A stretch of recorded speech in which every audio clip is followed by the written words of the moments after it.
Hello and welcome back. This is Let's Think About It. I'm Ryder Richards. And I know every podcaster says this, but it really does help if you can rate and review the show. And perhaps if you find the content to have value, you could click on the one-time donation button on the website. That's letusthinkaboutit.com. Now, let's talk about the Punisher. Yeah, a comic book character who's this ex-military badass vigilante. Yeah, he's all dark and broody and smashy and gunsy. Yeah, I mean, as a matter of fact, Team America, fuck yeah. In 2019, the Punisher logo, basically a death's head skull, became conflated with the police movement Blue Lives Matter and the Thin Blue Line. This skull logo was overlaid with a modified American flag with a blue stripe, and the rest of it was black and white. And this even ended up at some point on official police cars in a couple of precincts. So you can check out the pics to that on my website. And you know, these are the police, the protect and serve, the community servants here. But they really do like to see themselves as warriors and badasses, not some nannies of the welfare state. It's more like enforce and enforce. And I mean, really, like, why not? Like, I like to think of myself in certain ways, typically as an urbane James Bondy type, shaken, not stirred, with a splash of Ron Swanson. But I don't put 007 stickers on my truck, I don't drink martinis, or carry a cute little gun. I also don't carry around a permit like the good old libertarian Ron Swanson that says, I can do what I want, but maybe I totally should. So yeah, let's not go down this rabbit hole too far here where on one side someone claims that by affiliating with a fictional character, you want to be that character. I mean, I like Ron Swanson, but I know he's a parody of a libertarian. But equally, dismissing the symbol just as a badass look, it says a superficial answer is enough without looking for the underlying motivation for its prevalence. Because really, anarchy symbols look badass, and honestly, a nice hammer and sickle could also look badass. But those just aren't showing up on police cars. So, what I really want to do is look at some sociological aspects that help us explain how we drifted this far afield, and also want to consider the larger implications of divorcing symbols from their meanings. Part 1: Becoming the Punisher. Did you know that baby birds, shortly after opening their eyes, instinctually know the shape of a predator bird's silhouette? They're born with this knowledge. When a non-predator flies over, they just keep on chirping and pooping, right? But the second a predator silhouette comes into view, they shut up and they scrunch down. Now, police, once they were wearing light browns, khakis, and light blues, they've almost uniformly shifted to black. Pair this up with the bulky body armor, sunglasses that prevent people from reading the eyes, monosyllabic encounters, and a utility belt laden with human submission tools, and we start to see the shaping of a predator. Of course, the natural, instinctual response is fear. And no shocker here, but this appearance is cultivated. Here we begin to engage with aesthetics, and this is the construction of symbols in a form that signals something to others, in this case, power and violence. This has increasingly been the movement of our police, civil servants, though they are, into a militarized institution. There's a book on this I'll link to on the website, but essentially, getting surplus military gear after Desert Storm, as well as ex-military recruits into the police. The police have moved more from the Sheriff of Mayberry to all cops wanting to look like SWAT officers, and increasingly taking on the operational and tactical ethos of the military. Now, from what I understand, military shock and awe, and the use of force to control situations in hostile territory, this aligns a lot with reputational honor, where you rely on your dangerous reputation for submission in advance.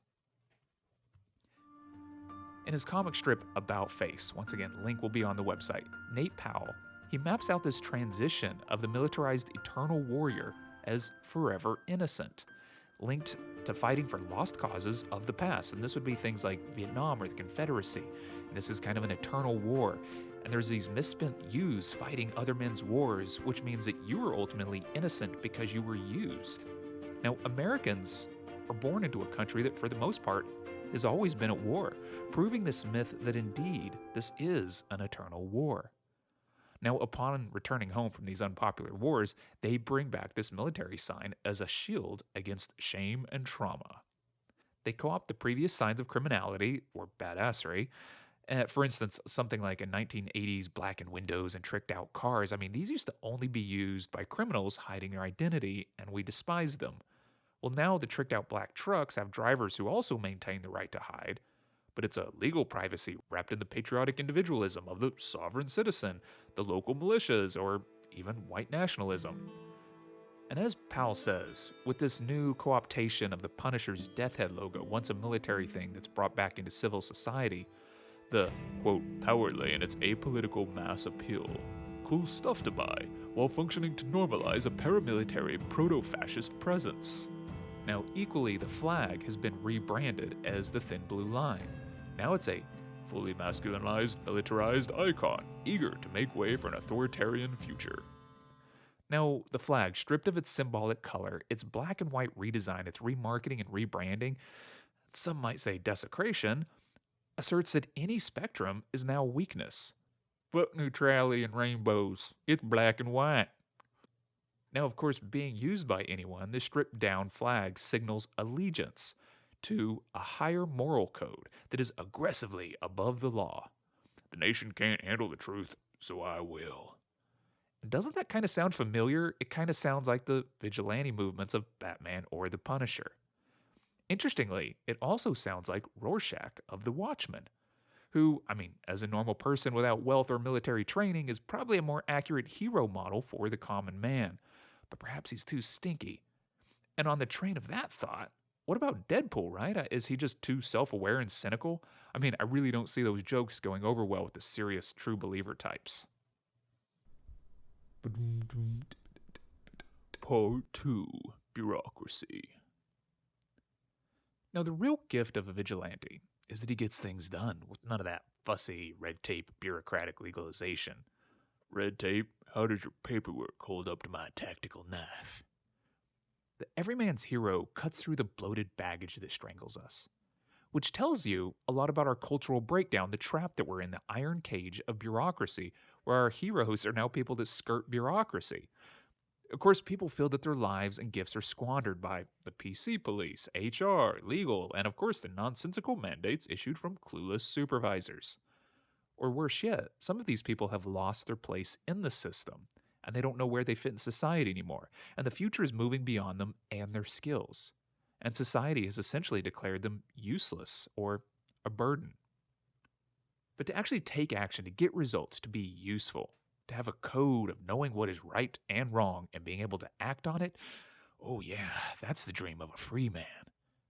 And when the bureaucracy in place is to actually prevent coercion and abuse by these civil servants, yet the police see themselves as warriors and sheepdogs, and they end up embracing a contradictory vigilante symbol, well, what we see is that they align with an allegiance that is beyond the law. They are merely shackled by the law, by bureaucracy, with the implication being that once the shackles are removed, any dissenters are in for a world of hurt. Respect my authority. Part 3. Symbols and Simulation. But what this all really boils down to is a more Baudrillard conception of the world. The world, since modernity, has exploded or broken apart the complicated, rich histories of all things. All things, now disconnected from history, can travel lighter and faster. But of course, the means to get that speed was to remove the cumbersome baggage linking it to authentic ideals, which generated difference. The original process is liberated from meaning. Thus, it is a simulation without governing ideas, leaving it in a state of indeterminacy or uncertainty.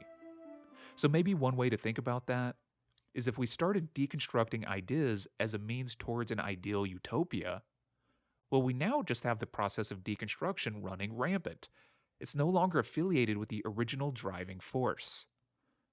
So it's very hard to map the values, since being untethered, they disperse and proliferate outward, radiating faster and faster, and increasingly, they become indifferent to their original aims.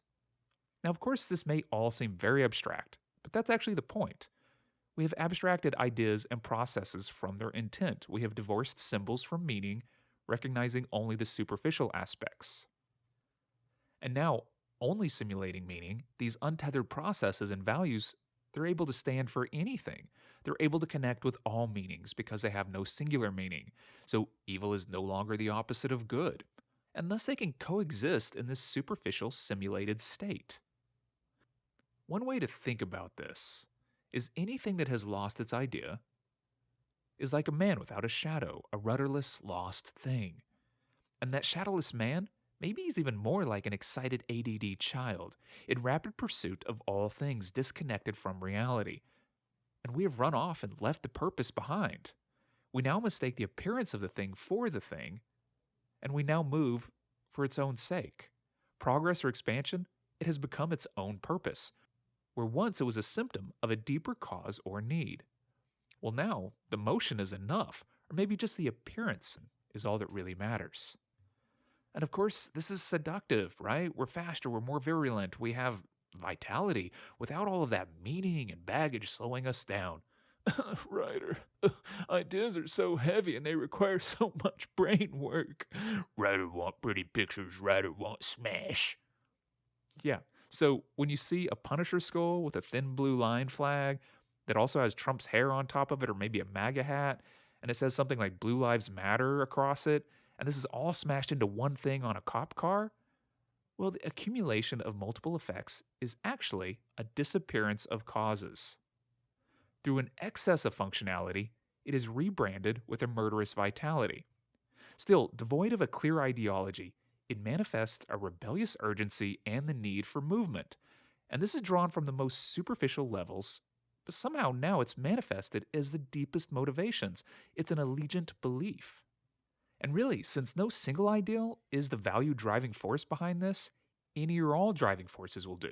Take dark patriotism or vigilante violence, lost causes, the specter of uselessness. How about recapturing privilege or white nationalism, or eternal wars? And the problem with this is it makes these symbols ripe for use by self-interested politicians. In short, the under-considered logo's power comes from its contradictory messages, which empower an anti-logic. This is an obstinate rejection of the status quo and the rules of communication. It signals, kind of like a dark superhero, a willingness to win through pain and loss. A sacrificial dark knight tilting at windmills. But of course, this guy's in a tricked-out truck with an AR and some wraparound sunglasses. So there's a contrarian stubbornness here. And I can't honestly tell if it's this kind of authoritatively sadomasochistic thing, where you submit to power so you can gain power over others and cause them pain, or if it's this more savior-martyr thing, where to be the savior you create an impossible situation in which your demise becomes a rallying point for the brokenness of the system.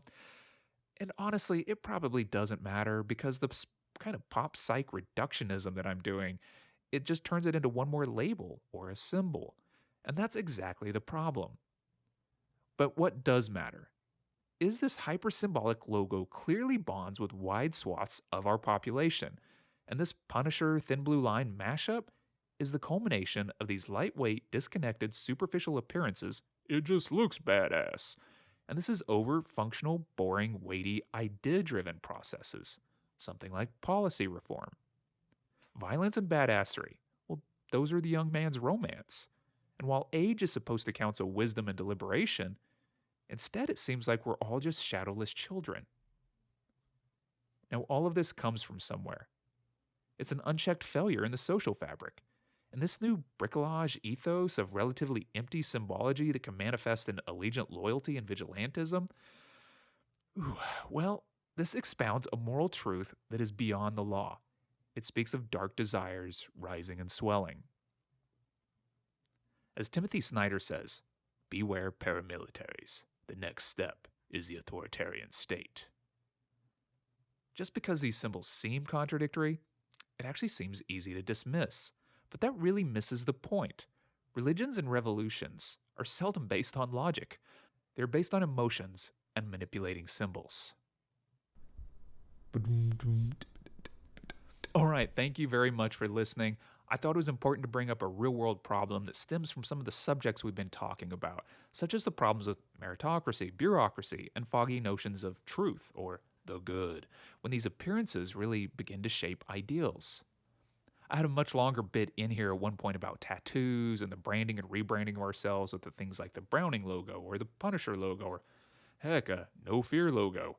But I think it's important to see that this signals an allegiance to the mark, and we need to watch as that meaning shifts around.